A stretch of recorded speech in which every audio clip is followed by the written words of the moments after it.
What's going on, guys? Welcome back to the channel. Stoked you could be here with me. Today I was hoping I could start pulling this engine apart, get these heads off of here, and start tearing into it to figure out exactly what's wrong with it. I can show you how it only turns over about half to 3/4 of a turn before it seizes up. So there's obviously a valve problem in here somewhere. So it's stuck right there. So we'll go back the other way with it. And it's stuck right there. So something's hitting in there. Other than that, it spins freely. So I was hoping to start tearing into that today so we could figure out what the problem was. But unfortunately, I just realized I forgot my crank pulley tool at home. So that is not going to come off there without the tool. I don't even have my impact here with me or nothing. So there's nothing I can really do about that for now.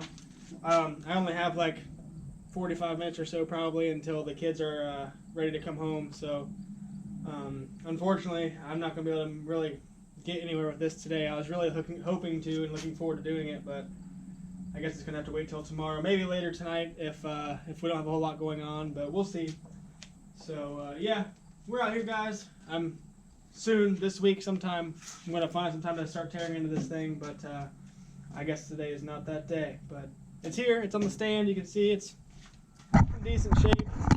The only thing, you can't really see down in the holes, but this engine was sitting in a garage for over a year probably with no spark plugs in it, so the tops of the cylinder or the tops of the pistons are a little rusty with some service rust, whatever. It's no big deal, but all that's going to come out and get cleaned up, and I'm probably going to put new piston rings on it and stuff like that. So for now, guys, unfortunately there's not a whole lot I can do here because I forgot my important tools. I wasn't even thinking. So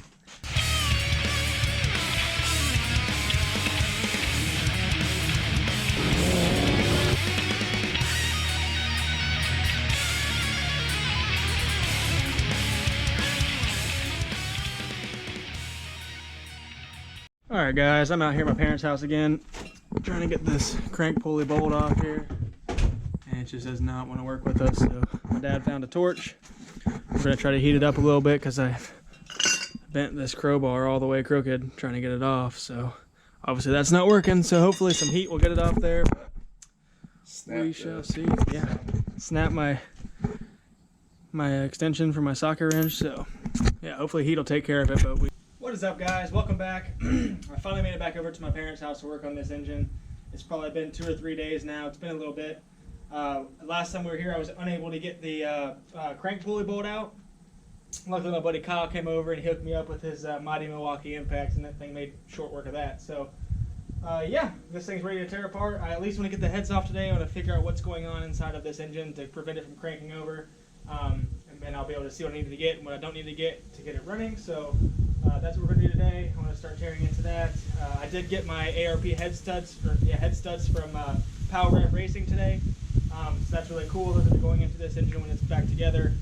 Unfortunately, I did not bring them with me, so I can't show you guys. But yeah, so I got those in. Next thing I need to get is the titanium valve train from SuperTech. I'll also be ordering that from Power Rev Racing. If you guys are unfamiliar with Power Rev Racing, check them out because they are one of the leaders in J-Series aftermarket parts.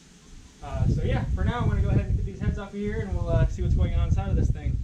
Alright, so I'm pulling this oil drain plug out now. We'll see if anything comes out. I highly doubt it. I doubt there's any fluids at all in this engine, but just want to be safe before I get too deep into all this. Oh, there's a little bit in there.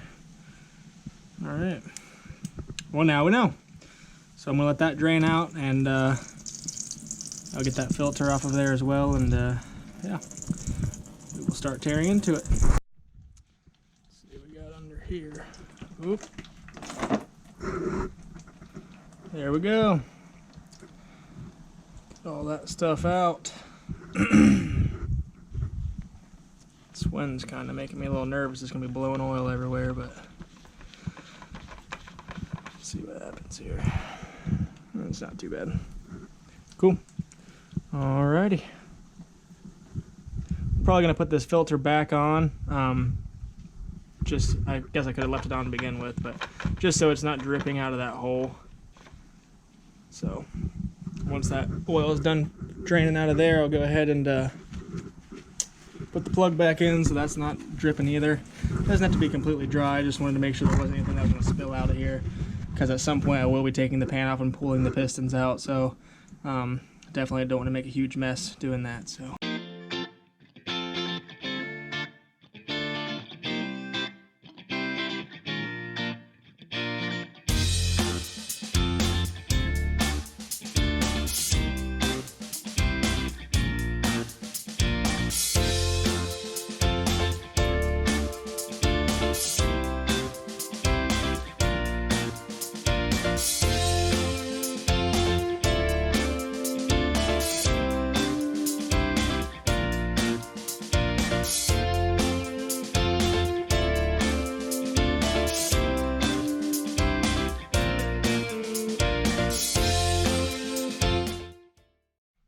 Got the timing belt off of there, so this side's ready to go. Next I gotta get the water pipe off, and then I should be good to pull the intake manifold off, and then I should be ready to start pulling the heads. It should be the last thing I need is the water pipe. So yep, that's gonna come off now, and then we'll get these heads off here.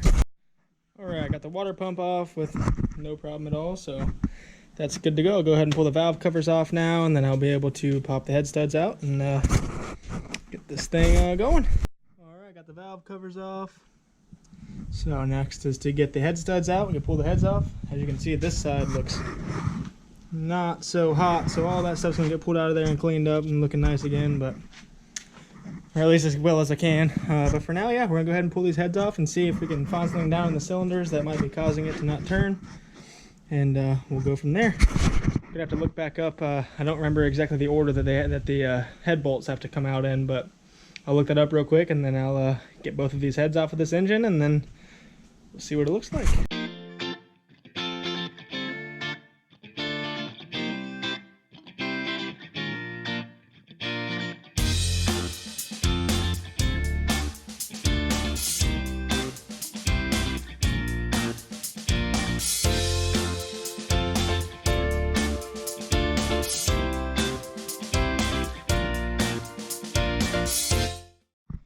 So I'm starting with the nasty looking side first. I already got all the head bolts out of here, so I'm ready to pull the head. I can start, it smells kind of burnt, so I'm kind of curious to see what the pistons look like inside of there. But yeah, we'll go ahead and pull this thing off and see what it looks like. Alright, first head is off. The valves didn't look terrible. They were a little rusty, just like the pistons. This one definitely seen some better days.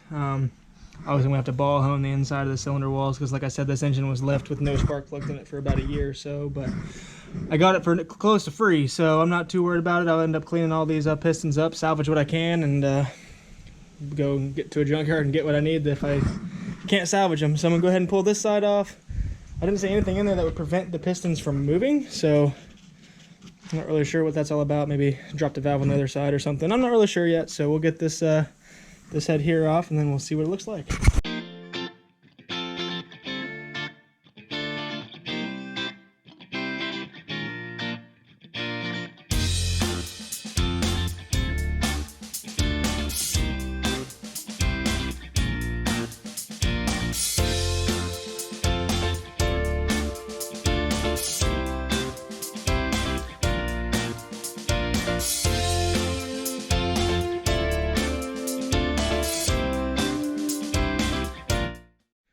I just got this side off, and it is also not looking so great. No valves dropped or nothing like that, so it's making me think it's a bottom end problem preventing it from cranking over.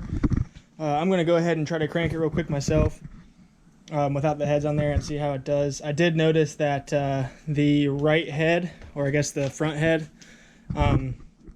the timing was off, so it might have jumped time, and that might be what was preventing from cranking over. So I'm going to try to do it by hand real quick and see if I can get it to make a full revolution. Yeah, probably call it quits today, guys, because it is really hot out here. I'm probably going to try to crank this thing over by hand and then head on home and cool off because it is really hot today.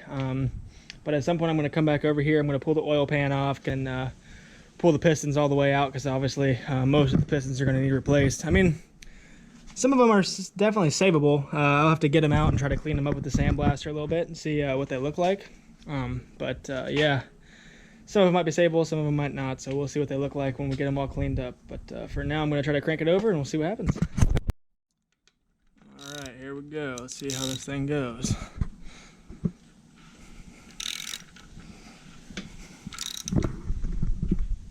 Nope, see, it locks up right there. So there's definitely something going on with the crank on the bottom end that's preventing it from getting all the way around. So yeah, we'll look more into that when we get the bottom end pulled apart and see what it's looking like down there. But actually, now that I'm looking at it, I can see exactly what the problem is. So watch this piston right here. As I'm cranking, all the pistons move. That one's not going anywhere. So I think we might have a snapped rod somehow. So yeah, we'll see what we're getting into here when we pull this thing apart. But that's definitely the problem here. Alright guys, I'm just packing everything up now. It'll probably just sit like this until further notice. I'm actually debating, because the bottom end has to come out, obviously it's going to need at least one new rod, possibly a new crank. So I'm debating going with J35 crank and rods and then stroking it out. And now I'm beginning to wonder if the crank and rods from the J35A4 that I have sitting right here would work in it. Because if so, that would be ideal because I already have them.